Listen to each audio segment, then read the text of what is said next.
अस्सलाम वालेकुम दोस्तों।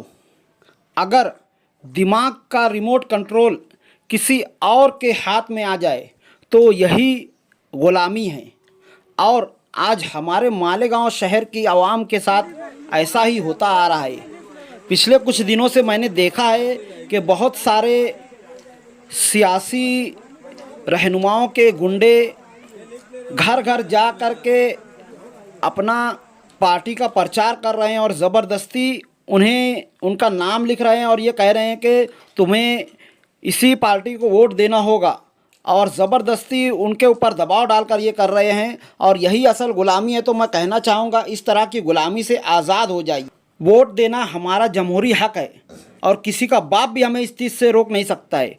तो इस तरह के गुंडे और कुत्ते नेताओं को उनकी औकात दिखाने का वक्त आ गया है। तो आज के अब इलेक्शन में उन्हें हराना ज़रूरी है।